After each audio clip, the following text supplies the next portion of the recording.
Well, I'd like to welcome our listeners from Awaken Kingdom Culture here today. And today our journey is going to take us from Alberta, Canada, to the Berg, the city of champions, as we take a look inside the heart and mind of our first NHL hockey player. Number 24, third-round draft pick, former left winger of the Pittsburgh Penguins, two-time Stanley Cup champion, first ever Mighty Ducks captain, and someone I consider my friend. My name is Ken Karcher, and I'll be your host. And today I'd like to welcome Troy Loney as our guest to Awaken Kingdom Culture, where hearts and minds come alive, one story at a time. Welcome, Troy. Thanks, Ken. Good to see you again. It's great to see you too. It's time goes fast, as we were saying before we got on, but it's been a joy to follow your career and follow you and your family. And I know Pauline and I treasured the times we had together. They were short, but those are great memories. So talking about memories, Troy, what I thought for our listeners is I'd like to take you back to when you were just a little kid and growing up in the Loney home. And I think it was Bow Island, Alberta. And tell us a little bit about your family, siblings, parents, etc. Yeah, so I grew up in a real small town, town of 1,000 people in the prairies in Alberta. It's if people have been to Pittsburgh or anywhere where there's green, it's not green. It's pretty flat. There's not much out there, but in every town of, any town in Canada, it has a hockey rink. So hockey was a way of life for myself. I have two older brothers. So I was the youngest of three. My dad liked to play hockey, played in the men's league. I remember watching him when I was a kid.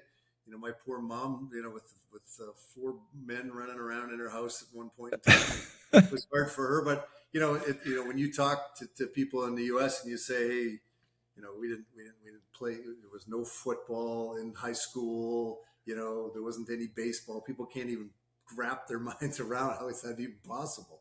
But it was. We were a hockey community. We were a hockey family. My folks were.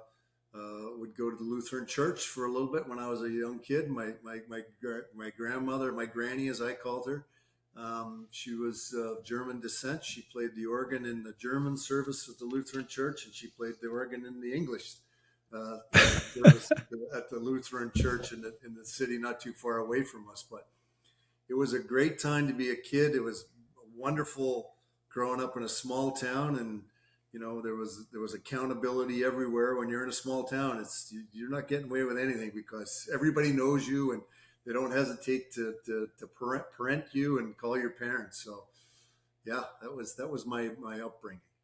It's interesting. You're definitely the first guest that has ever said their dad played hockey. What age did your father play hockey till? I remember him playing, so he must have played until he was like 38 or 39. Like all these little towns had these men's teams, and they would go and play against the other small town. And they were pretty heated rivalries. I do remember that. It wasn't like they were just a bunch of guys out there floating around. They were playing for community pride, and so my dad must have been 38, 40 years old. That's unbelievable. That's a little different than men's softball in Pittsburgh, I can tell you that. Not the truth. So how did your parents influence you or inspire you, Troy, in the direction you've gone in your life? I would say so my dad, he owned a butcher shop in my hometown. I remember, and I worked on farms and ranches my whole life as a kid, because that's what you did. If you wanted a job, that's where you got a job. And then he sold farm machinery. So I really learned the work ethic from my dad. My dad was a very, get up early in the morning, work late, do what you got to do. He's very civic minded. He was the mayor of our town for a bit and the fire chief. Everybody, that was kind of the way it worked. You start out the fire chief, you go to the mayor. It was just the way it was in those small towns.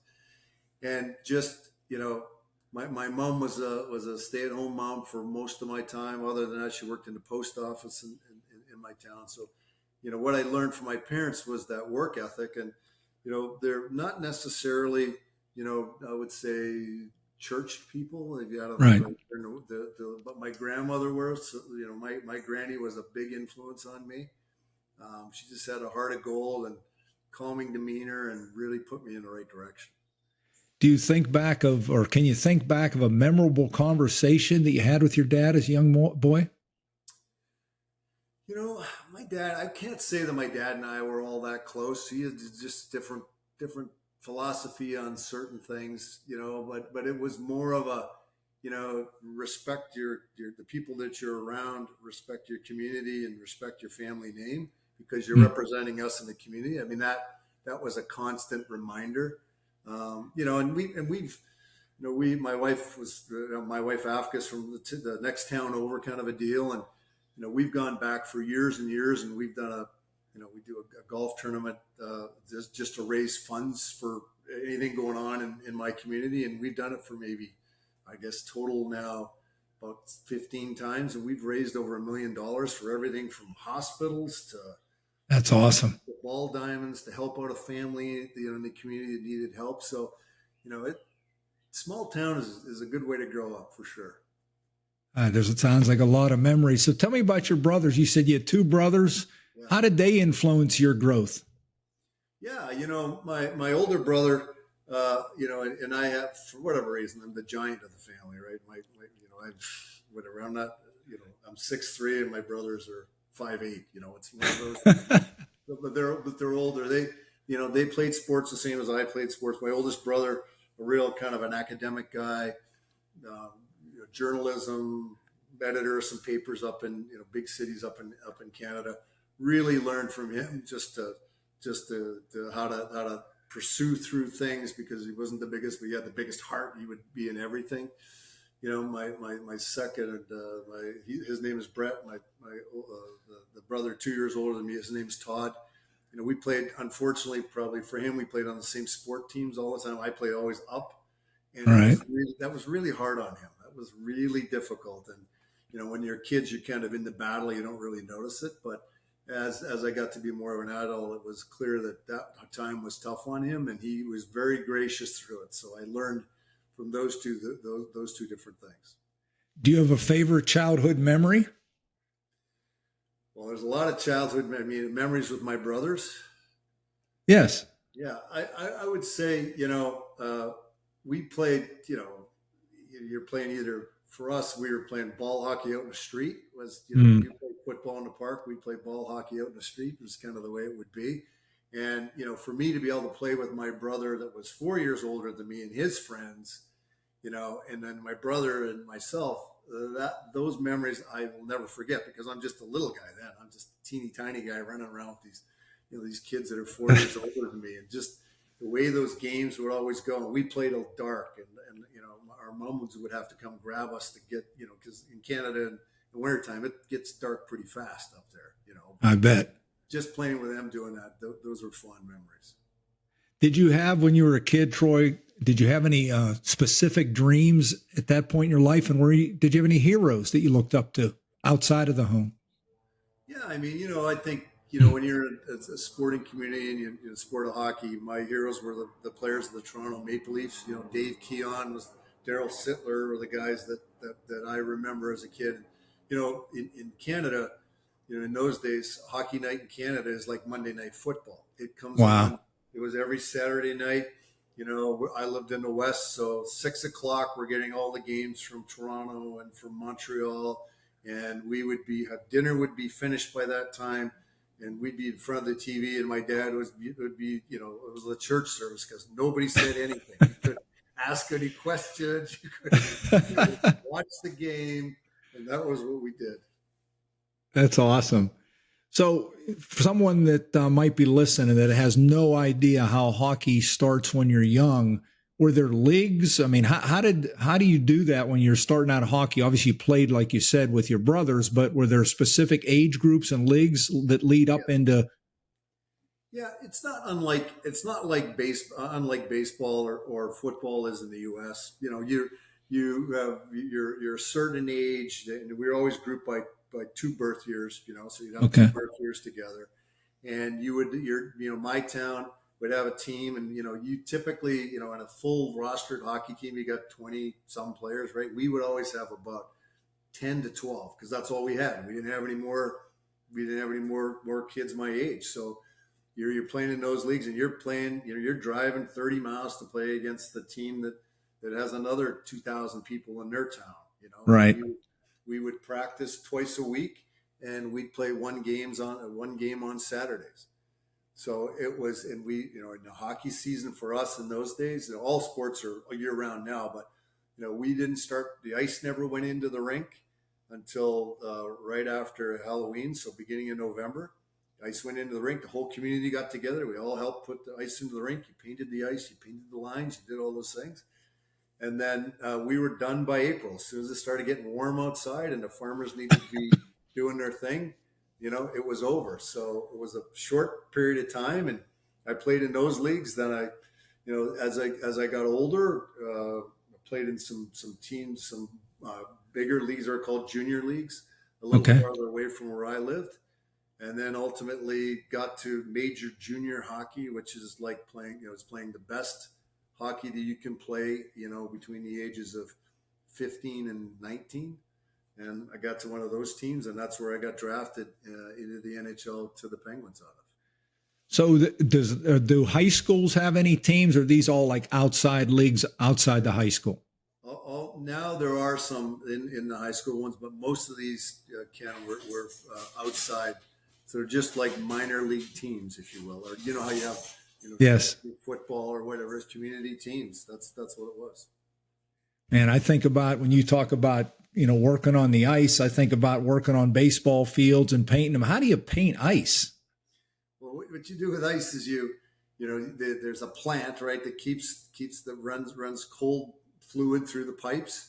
Okay. And it's usually sitting in some kind of cement or sand floor. You turn that system on, and you start hand spraying the water all over the place. And then after you get a little bit of water, if you don't paint the ice white, it's kind of dark and it's a little hard to see the puck. And then you paint the ice white, and then you build it up a little bit more, spray some more water on, and you paint the lines on, straight across on the circles. And then you paint, you might do another little bit of layer of white in certain areas. And that's what you do. Wow, that's amazing. I'm learning stuff myself. So when did you first learn to skate? Do you remember your first time you got skates and got up on them? I don't remember, Ken, but we were like there. It's like, okay, you're walking. Do you have skates? Like, have you got them up on skates yet? No, but I'll have them up this year. So I gotta think it was like, and I did the same things with my kids when they were, 2 years old. It's time. Let's get you up, get you comfortable, and see what happens. That's amazing. Would you say there's a specific pedigree, Troy, to be a hockey player, mindset wise, compared to other sports from what you know? I'm not so sure. I mean, it's not so much of a scripted, how football and baseball have, especially football has pretty scripted plays. Like if I go here, you go there, this guy blocks here, and you go out here and the ball will be here at that point in time. Hockey's not like that. There was so much of a read and react to it. Like everything was always reading, reacting to what the offense or defense was doing. So I think, and I said to people a lot, I played with a lot of players throughout my, when I was a kid, when I was older, that had great gifts and great skills, but just, I always call it a little bit of a rusty toolbox. If you can't think that at that moment to make that play that way, you can maybe get away with it a couple of times, but you don't get away with it 10 times. And the players that can think through that and know where to go when they should try that risky play and when not to, I think those are the guys that are successful at all levels. So as a young man, who do you accredit most your influence in regards to your hockey career? Was there someone specific, a coach, or was it just family? No, there's always that one, whether in your business career, or in your athletic career, there's always that one moment where somebody says, I believe in you. And you might not even believe that it's there. I had a junior coach, in the major junior league, the one I got drafted out of, the Lethbridge Broncos. The guy's name was John Chapman. And John was great, Chappie, as we called him, was great at pulling something out of you that you never thought you had in you, and he's the guy that said, you're raw. You've got this desire and this willingness, and I'm going to show you how to become a man and being a hockey player. And I still, once a year he calls me or I call him. It's great to touch base with him, but I think everyone has that one moment where someone really, believes in you. Troy, it's amazing you said that because a couple of weeks ago we had Dick Vermeil on, and he was sharing the same exact thing. He said he was a senior in high school playing football, and he never intended to go play past high school football. He thought he'd be a mechanic with his dad in the garage, and a coach said, I think you got ability to keep playing past here. And so just like you, and we all have those, I think, coaches, and a great coach, as we know, they're able to draw things out of you as a player that you might not see or even believe, like you stated. So that's great. So for our listeners now, you're leaving this time of high school, you're getting ready to have an opportunity. What's the difference between why do guys not choose to go play college hockey versus playing the amateur leagues? Yeah, I would say so. In those days, college hockey was just a thing, kind of. There weren't very many. There were Canadian college teams, but that was a place to go if your hockey was over. In the U.S. colleges and universities, those hockey programs were just starting, right? When Right. Miracle on Ice, when they won with those college players, then that really accelerated. Hey, college is a pathway to get to the pros. So, I had a couple of, schools reach out to me, like North Dakota University reached out to me, but at those days, I'm 15 years old. What do I know? I knew the path to, if I want to play in the pros is through major junior in Canada. That has changed dramatically. Like there's tons and tons of players are coming out of the universities now, and they become a very, very good pathway to the NHL for sure. That's good that's improved. So tell us a little bit about your draft day experience. You're in the junior, I guess, leagues, and now you got a chance to get drafted. What was that experience like, Troy? Well, in those days, you didn't go to the draft. It was my draft year was in Montreal, so they held it at the Montreal Forum. You didn't go to the draft unless you were going to be a first round pick, right? And so they have these central scouting draft orders, if you will. Somebody makes projections of where players are going to go, and I was projected to go somewhere second to third, fourth round, somewhere in there. So I didn't go to the draft.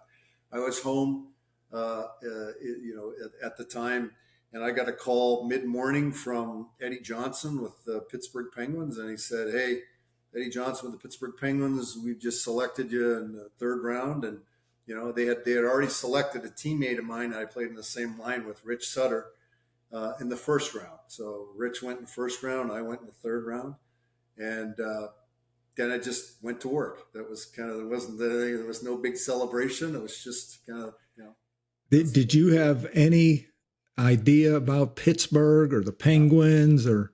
No, I remember, collecting hockey cards, and I would have Ken Schinkel's hockey card. I remember Ken Schinkel. And a horse Kinder Truck. Those are the two. That's the only thing I remember. And they had the baby blue. Not when I got drafted. They had the baby blue jerseys with the little penguin with the scarf on. That's what flashed into my mind. But I had no clue about Pittsburgh and the difference between there and where I lived. It was very interesting as I went on.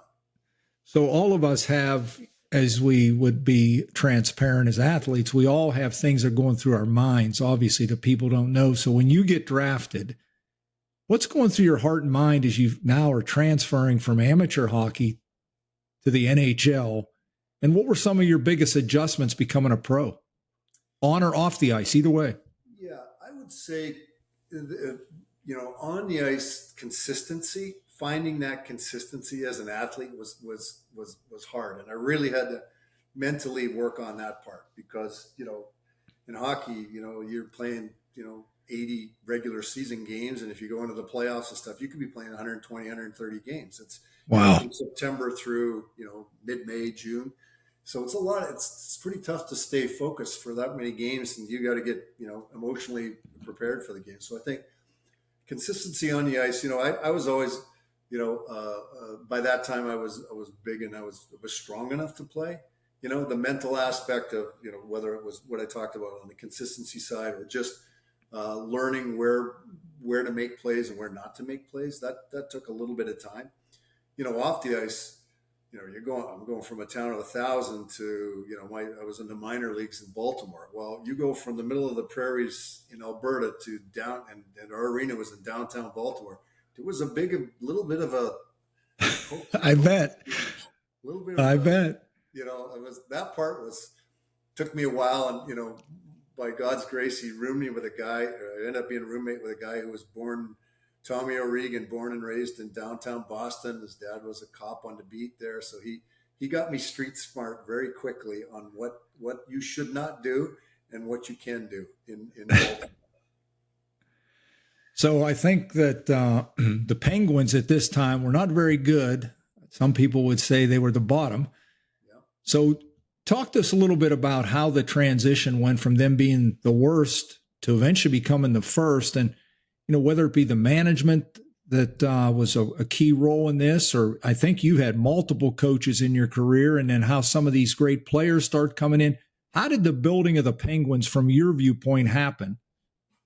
It was, and we were a team that was struggling hard for many years in my first few years in the league.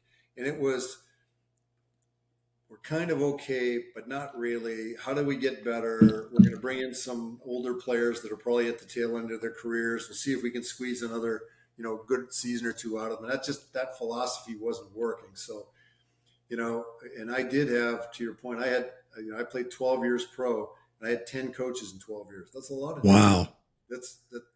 So you got to learn how to sell yourself every year to a new coach. So you better figure out how to do that. But it was the transition. The key moments for us were obviously, Lemieux gets drafted. Mario Lemieux gets drafted. Arguably, I would say the greatest player of all time, in my opinion. He drafts, but you still got to get the team around him, right, to support his game and what we're going to become as a team.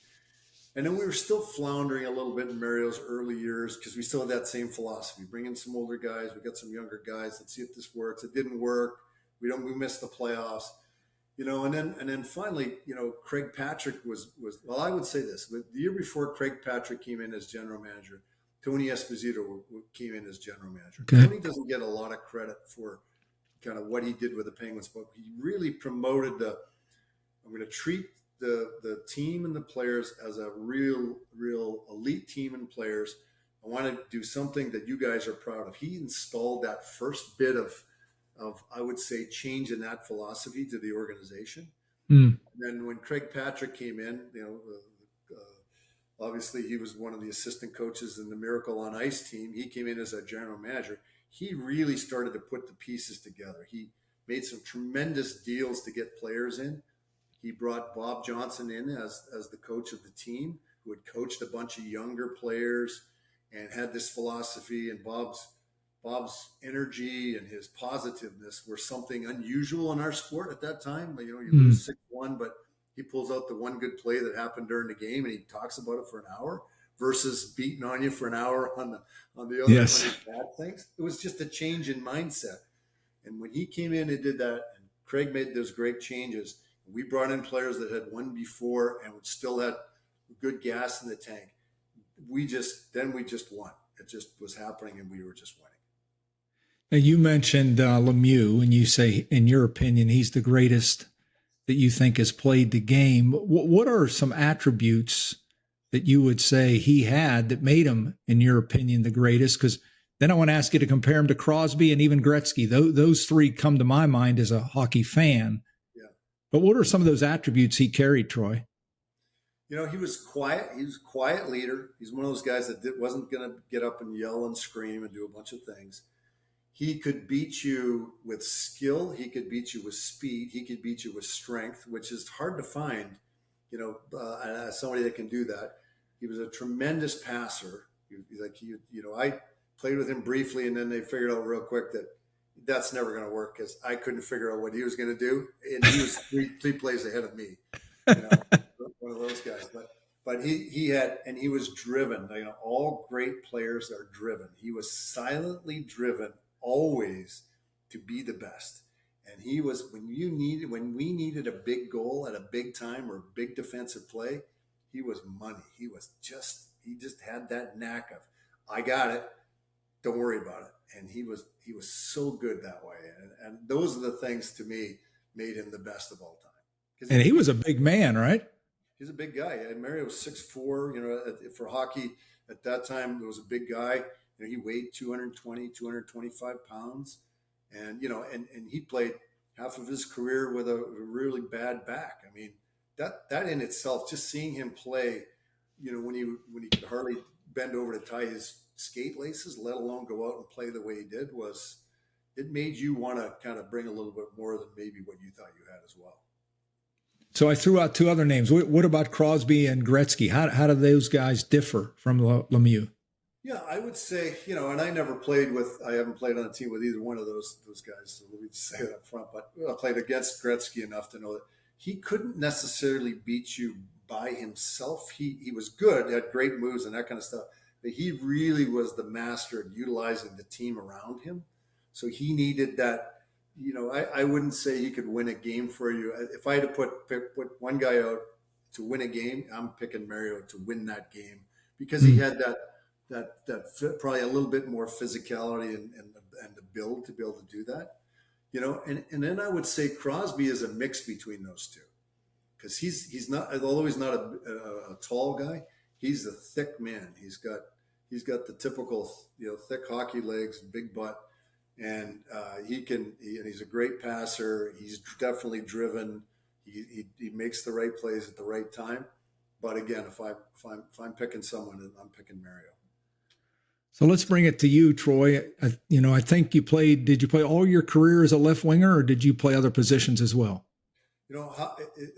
Most of my career was a left winger. In those days, until the Europeans really started to come in the league, if you shot left, I was a left-handed shot, you played left wing. Okay. You shot right, you played a right wing, and then centers could be either one. As the Europeans came in, I started to play the opposite side a little bit. And, I'll tell you a real quick story. My first game in the NHL, I get called up from the minors. Lou Angotti was the coach, and we're having our morning skate. And he comes over, and I'd only been left winger my whole life, everything, right? He came over to me and said, "Hey, glad to have you. Here things are going well, blah, blah, blah." That talk. And then he said, "Have you ever played right wing before?" And I said, "No." And he tapped me on the butt and said, "Well, good luck out there tonight." So I played my first game playing the opposite wing that I'd never played at the highest level you could possibly play at. And I say to people, they go, "Well, how difficult was that?" I go, "Well, the first time you ever have to parallel park on a one-way street that you never park, on the left side. Yes. It's like doing that. Everything's different. You're looking over a different shoulder, totally opposite." So, but yeah, anyways, long story short. That's wow, that's pretty tough. You're moving a little quicker than your parallel parking on ice too.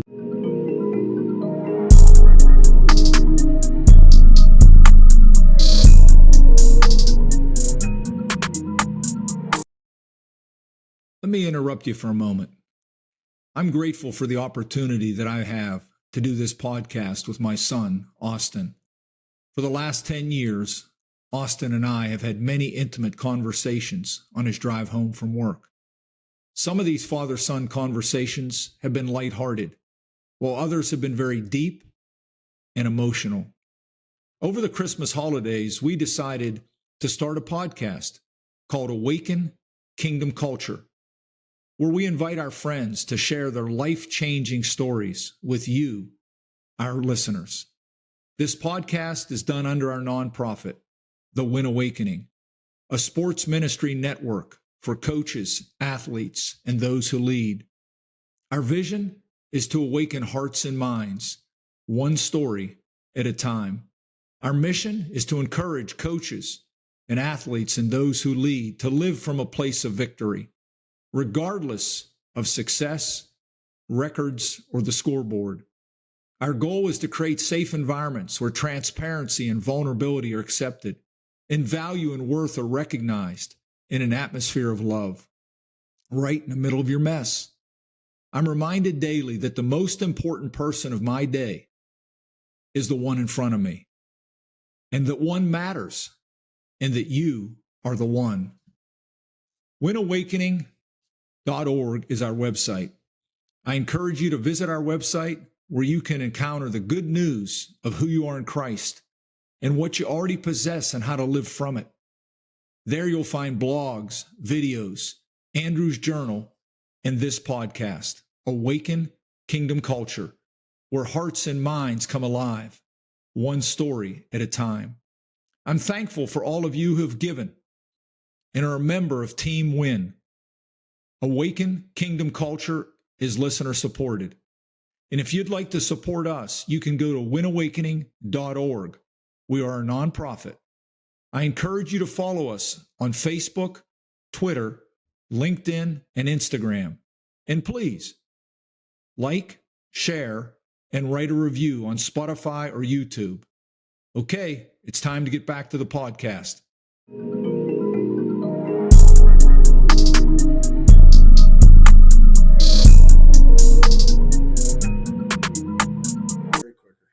Now, I've always heard, and I used to tease you about this, but did you have the role of the enforcer? Is there such a thing like that on teams, or is that just something you hear in the media?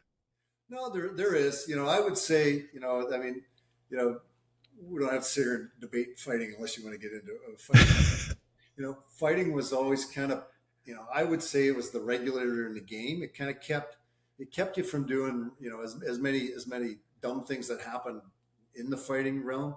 It kept many more players from doing even dumber things, I always thought, because the stick was the really dangerous thing in hockey. Right. Just the stick flying around.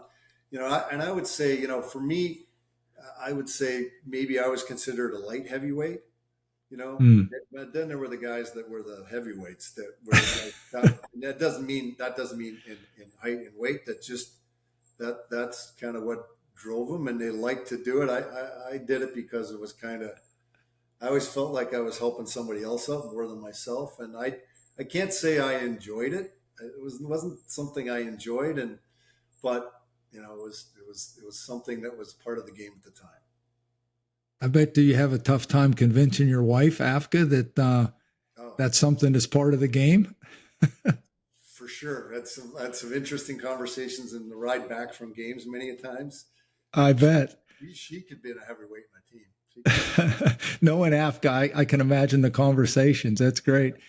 So let's talk about the Stanley Cup, because again, growing up as a kid in Pittsburgh, and now really hockey's one of my favorite things to watch because just of the physicality and the speed. But there's so many traditions that are part of the Stanley Cup. I'd love you to share some of those and some of the memories you have being a two-time Stanley Cup champion with our listeners that maybe don't know what happens with the Stanley Cup after you win it. Yeah, so it's and things have changed a little bit, but in those days, you win the Stanley Cup, everyone takes a tour with it around the ice, and you're celebrating after you win your final game, and then we took it back to Pittsburgh. We took it back with us on the plane, and it literally in those days was like, well, who's taking it? Well, I'll take it for today. You have it tomorrow. Somebody else have it on Friday. So you just pass it around. There wasn't anybody. Now you see it on TV. There's a guy with white gloves, and they Right. carry it out, and they whenever they're at an event or wherever it goes, they go with it. Well, in those days, it wasn't like that. So we win it. We come back to Pittsburgh. We're going into restaurants and bars and running into it. A couple nights with all of us, and people are going crazy. And you're giving people drinks, and it was always champagne out of the Stanley Cup. Poured champagne, people having drinks out of it like that. And then I had, I was living in a Pittsburgh area called Mount Lebanon at the time. Sure. I remember having it. I had it for 2 days, and I got it. I took it across the street to show my neighbor, and it took me an hour and a half to get back in my yard. Somebody saw somebody driving by, and they call this person. The neighbors came in, and all this kind of stuff, and people and pictures, and all of a sudden, an hour and a half later, I walked back in my house. It just was incredible. And Pittsburgh was so used to winning, and the Penguins had not won for such a long time that the city just embraced us, and it was a tremendous. To your statement earlier, to go from worst to first was a long journey, and many times I was like, do I really want to still be in this ship? But to be able to see it go that way was very rewarding. And the other story I'll share is I took then the next year we won it the next year. And then I had it flown out to my small town uh, in Alberta. And flown out meaning they flew it to the Calgary International Airport. My dad and I and my brother take my dad's half-ton truck and we drive the 3-hour truck up there, and it arrives in air freight. And it's just in this big trunk, and we just signed for it. And my dad's like, "That's it. That's how the Stanley Cup showed up." We took it to my hometown and did one of those events for a fundraiser, and it was so fun to share with people that had influenced me as a kid. I remember taking my neighbor, Pat Nibbs, lived next to me, and Pat at the time was probably 70 years old. And I show him the Stanley Cup, and he's reading all the names on the Stanley Cup of the years when he was a kid. And he goes, "Well, can I take my picture with it?" I'm like, "Sure." I said, "Do you want to hold it?" And as honest, there is a strong superstition for hockey players that if you ever touch it and you haven't won it, that you'll never win it. Okay? So Yeah, right. Pat, he goes, "No, I don't want to touch it." I go, "Pat, I think your chances of winning it now are probably not great." So I have this picture of him, but he will not touch it. He's standing on the side of it like this. Like And you said, how old was he? 70? 75 or something. Yeah, I don't think he's going to win it. Exactly. Right? But it was just to see all the people that I grew up with, whether it be friends or coaches or, friends of my dad, peers, whatever it was, in a way that sharing the excitement of that moment with my hometown was very, very special. See, I think that's what makes hockey so cool, to be able to share that with all those people. And is it true, Troy, every one of your names that won the Stanley Cup are on that? Yeah.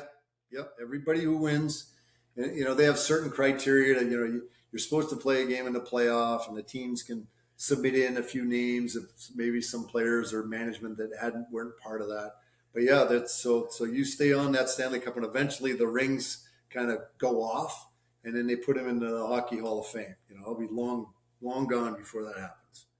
Wow, that's amazing. Now, the thing that always, amazes me, and being an athlete myself, talk a little bit about, people say, "Oh, you won the Stanley Cup." The grind to win the Stanley Cup is unbelievable. Yeah. You get, the series in those days, I think were all 7-game series. So yes, you play your 80 games. You've played, this is what I talked about, all long those years. You have 10 exhibition games in the front of that. You're at 90 games. You could play 4 rounds if you went the whole thing, another 30 games if you did all those games. So it's a long time, and we were playing every other day. We weren't waiting for TV now, so we were playing every other day. So it was eat, sleep, play, and even when we played here at home, they put us in. We stayed at the Weston William Penn downtown. Yes, because they a bunch of us had small kids, including myself, and they're like, "We want you guys to get as much rest as you can." So I'd stay at home during the day and drive in and stay overnight the night before, and game day in the hotel. It is a grind, though, Ken. And the grind of winning 2 in a row was even more, because you win your first one. We came out a little bit out of nowhere to win that. Right now the next year, every game is a big game, because everybody wants to beat the former Stanley Cup champion. And then then the third year, right, which is the big one. Which was actually, I think we had the best team ever that I had played on. We were so good that year. We won the President's Trophy, which is winning had the most points during the regular season. And then in the playoffs, we just ran out of gas. In the second round, we could not find the next level. We couldn't dial it up, because I'm a firm believer in you have to tap into the emotional energy in the playoffs, or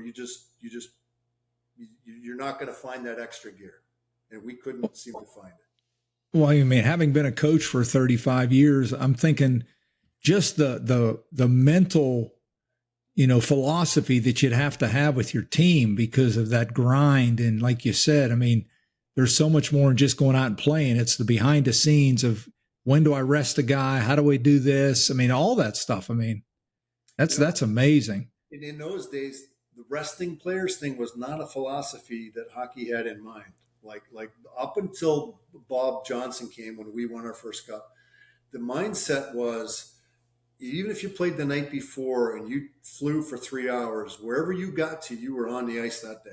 There Wow. was very rarely ever did we have any days off. And as sport has matured and science behind that has matured, to your point, a lot of that is, when do we give the guys a day off? How do we get their minds off of what they're doing? Because that mental grind, as you say, the physical part, you can kind of push your way through. But if you get tired mentally and No. physically, you're done. Yeah.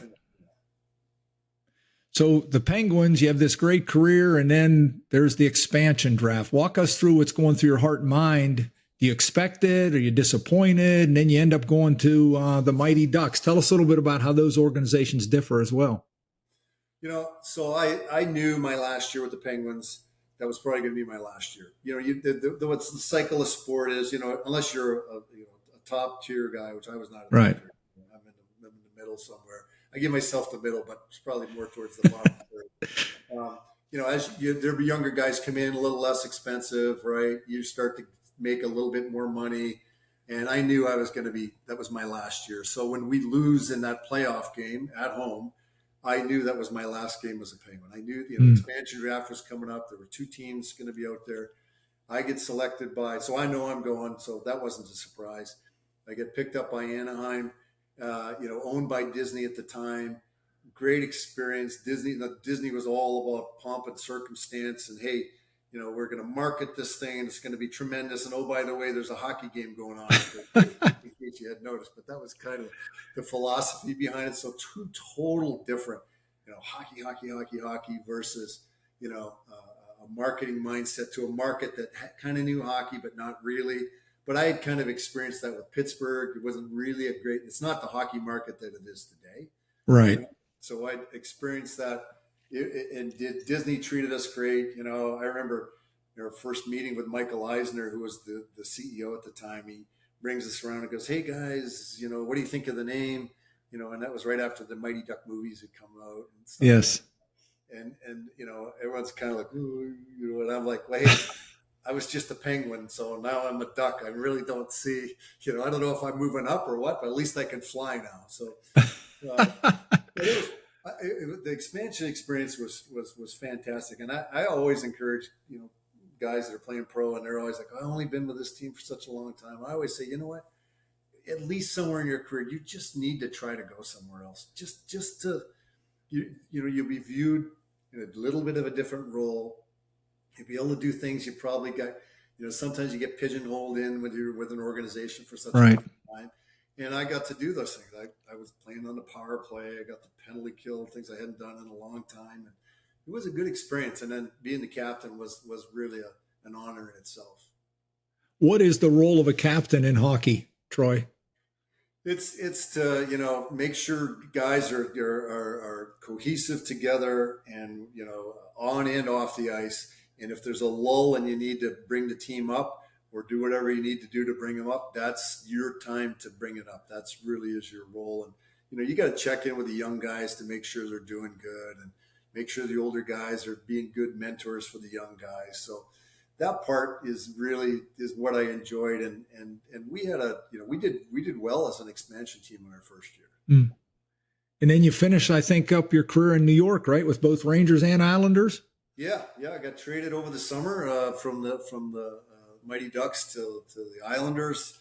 They were looking for a power play specialist. They traded me for a guy that could do that. And then I got picked up right at the end of the season. And I had an injury that year, and I was really having a hard time playing the games. I hurt my back, and got picked up for Rangers just as insurance in the playoffs because they had won the Stanley Cup the year before. They were looking for some guys that had some of that experience, and finished my career with the Rangers. So did you get to retire? Or did they retire you, Troy? My body retired me. I knew, Ken. Last year, I knew I was done. I went in, saw some docs at the end, and they said, "Hey, listen, we could fuse a couple of your vertebrae, and you could keep playing." And I had my full share of surgeries already, and I was 32 and 3 young kids at the time, and I was like, "No, it's clear. My body is telling me to stop." So your dad played longer than you. My dad played longer than me. Well, I do play pickup hockey once in a while, and I'm, tapping on 60, so I'm okay. Well, I looked at your statistics, and again, being a former athlete myself, you respect guys. When I think of you played 600, if this is accurate, 624 NHL games. That's hard to believe. That's a long time. 87 goals, 110 assists, 197 points.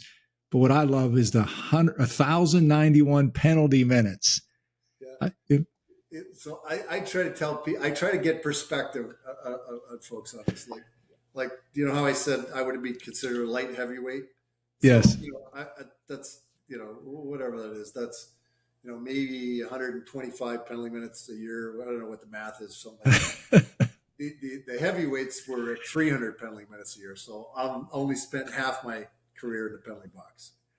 And when you sit and watch, hockey with people, like especially my wife initially, Pauline, you'd be like, well, what's the penalty box all about? That's like an intriguing thing to people that don't know much about hockey. But so when you look back at your career, Troy, what was a high and a low of your pro career, in your opinion? I would say, obviously the high is, there's certain moments you remember, you remember your first NHL game, you remember your first NHL goal, you remember, I remember, the countdown on the bench when we knew we were going to win our first cup, the last few seconds of the game, vividly remember that. Lifting the Stanley Cup, you definitely remember those moments, and those are all I would count them as, different levels of highness in my career. And the low parts are, I'm a young guy trying to make a team in a city that I don't know, and not playing very much, and just that anxiety that came with knowing, in hockey, you can get called up and you can get sent down. The anxiety of being sent down was not much fun. That part was I'll never forget those moments. And then, the injuries are definitely low moments too. You get injured and, you can't play for a while, and you're sitting there watching someone else play and they're doing pretty good, and it's a teammate, but that's your job. I mean, those emotions are tough to deal with. And, they really have helped me, later on in life in the business world and other things I've done, because I can always draw on those moments, and been very, very helpful for me. Well, I remember the times we spent together. I was always teasing you and talking about, hockey being so dangerous, and you'd be on me about football, and I'd be like, Troy, I mean, you get hit in the face with a puck, you lose your teeth. I mean, all those things. And, I think back to, this is my hockey expertise. I remember playing NHL table hockey. Yeah. I was pretty good at that. Street hockey, just like you did. I can remember being out in the street with that ball. And here's how far I went in my skating career, Troy. I can remember back being about a junior in high school, wearing a pair of black figure skates on a Friday night, trying to chase the girls. So that's the pinnacle of my ice time. And so I always respected you and thought that, just from a toughness perspective, football takes a specific type, but to be a hockey player is something. So I had great respect for you as a friend. And so where in the midst of your hockey career would you say the role faith played in your career at that point, and maybe your spiritual journey? Where were you at that point? Yeah, I mean, so I'm playing. I get to the AHL, or the minor leagues, I guess it was, at the NHL. I bounced around the first 3 years, kind of up and down and up and down. I'm 19, 20, 21. Those are difficult times, and at that time my spiritual journey wasn't very far at all. Again, leaning on what my grandmother, kind of instilled in me, and my parents to a lesser extent. But it really took off for me when I met my wife, Afka. My Afka was born and raised in her family were Dutch immigrants in Canada, went to the Christian Reformed Church, the CRC Calvinistic doctrine, if you will. And, when I met her and was around her family, I always felt like there's something there that I don't have. And what is it that I don't have? And, how does this work? And the rule was that, hey, if you're going to date my daughter from her dad, Rick, was that you're coming to church. That's just the way it is. So, I started going to church with them, every Sunday morning in the summers when I was home, and, started to really think about, what is this faith thing, and how does it work, and how do I fit into this? And I remember having some conversations with my grandmother about that, and that really kicked off my journey. And at that time, I would have been 19, turning 20. That's awesome.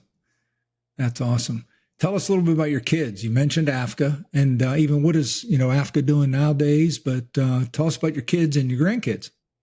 Yeah, Afka's been she delved into the business world for a little bit once the kids kind of left the nest, and had her own business for a while, and she liked doing that. And now we have 4 kids, and we have 6 grandkids as we stand here today, and Lord willing 8 by October. Wow. So yeah, so they're one in Seattle, a couple in Grand Rapids, Michigan, one here with us in Pittsburgh. So she's pretty busy kind of keeping tabs on what they're doing and taking care of the grandkids here in the Pittsburgh region. But it's been, and we, went through that adjustment of empty nesters and what does that mean? And now we're, grandparents, and, we do a couple things. We spent some time in Florida in a church down there, had a seminar, I guess it was a small group study on intentional grandparenting, and what does that mean, and what does the Bible say, and how should we do that, and how can you do that, if you're physically there, and if you're not, how do you engage with them? It was a tremendous course. I would highly recommend it to anybody who's a grandparent or soon to be grandparent. It was a good course, very good course. So what's your, being a grandparent myself with 6 grandkids, what's your name they call you, and what do they call Afka?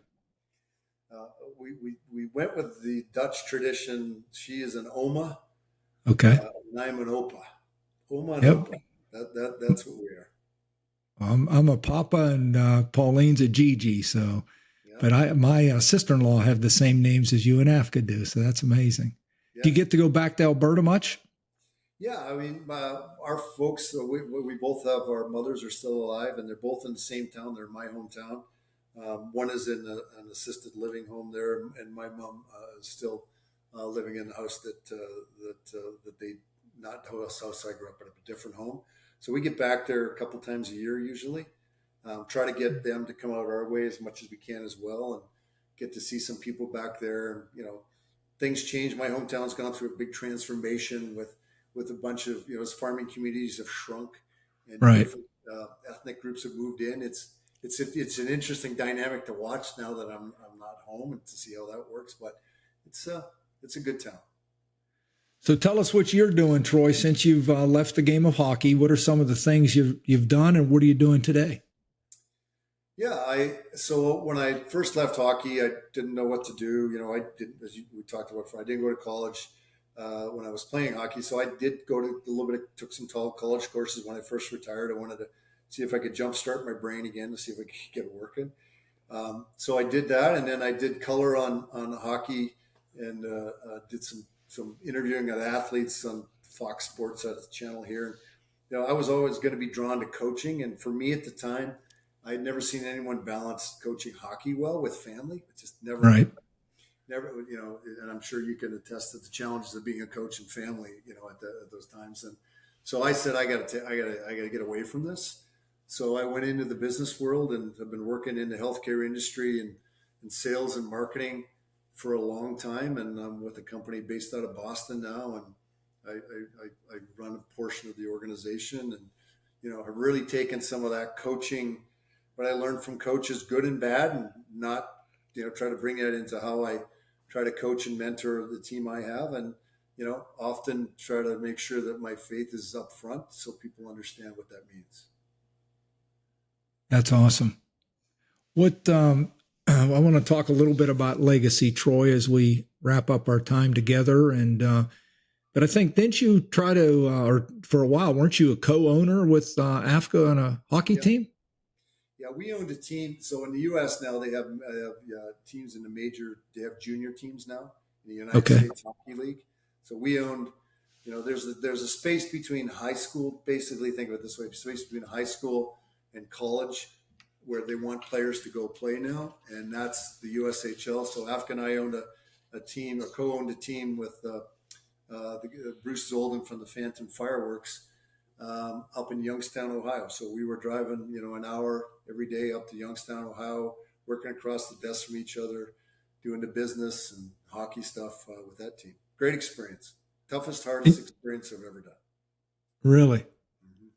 A lot different than playing. Oh, yeah.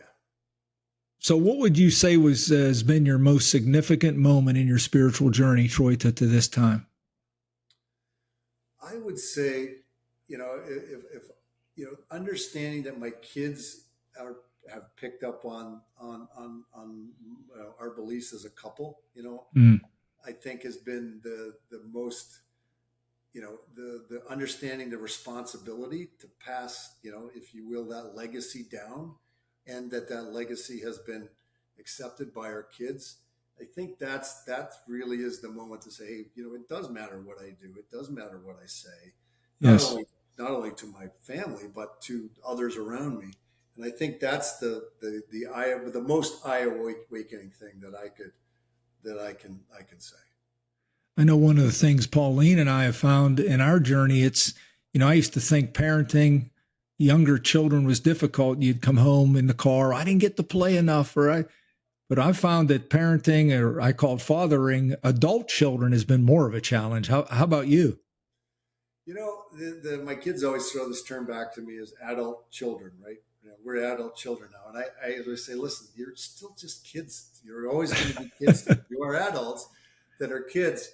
And the challenges that they have and the questions that they bring up are things that our generation didn't. I'd never thought of things that way. So I think from that standpoint, I do think about parenting adult kids is a little more challenging, and when to lean in and when to lean back. And I'm probably finding there's more times now that we need to probably lean back.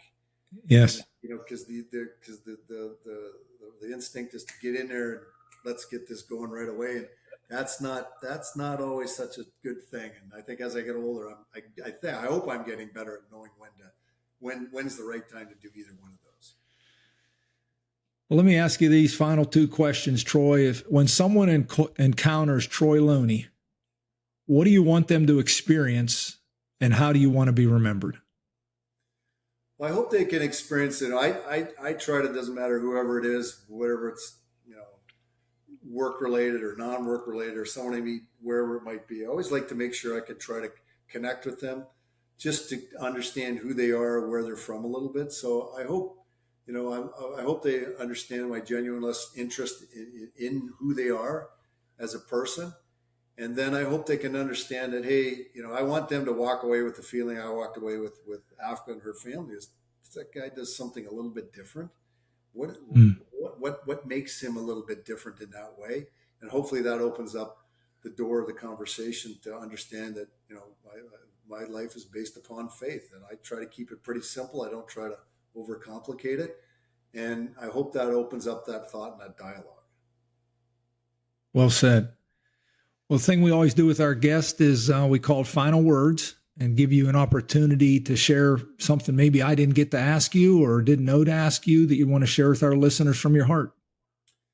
I would say this as someone that has gone through, being an athlete as a young man, playing professionally. I coach my kids in hockey. Now I'm watching my grandkids playing hockey. I would say to the parents out there that, they're watching their kids go through that, and we all have expectations, high or low. We all have expectations for our kids. Just make sure you keep the philosophy of making sure, if your kids are still playing that sport once they're adults, you've done yourself a good service. They still love the game that it is itself. And the kids do need a break from playing sports. They do need a mental and physical break. And just remember, you're the adult and you can call a timeout on that event. And that's hard to do in the moment, but looking back on the times we did, it was very important for our kids. That's great advice. Thank you for that. That'll touch somebody, I'm sure, and encourage them in many ways. And I would, before I close again, I just want to thank you as a friend. I know we haven't spent much time together in years, but as I told Pauline, when you pick up a phone and someone's willing to answer it and say, yeah, of course, I'll be on there. That meant a lot to me that you're willing to be a guest on the podcast. And as we've sat and prepared for today, talking just about the times we did have together with you in Africa. And so I consider you a good friend. I have great respect for you as an athlete and mostly as a man. So it's been my honor to share your story today, Troy, with our listeners at Awaken Kingdom Culture, where hearts and minds come alive, one story at a time.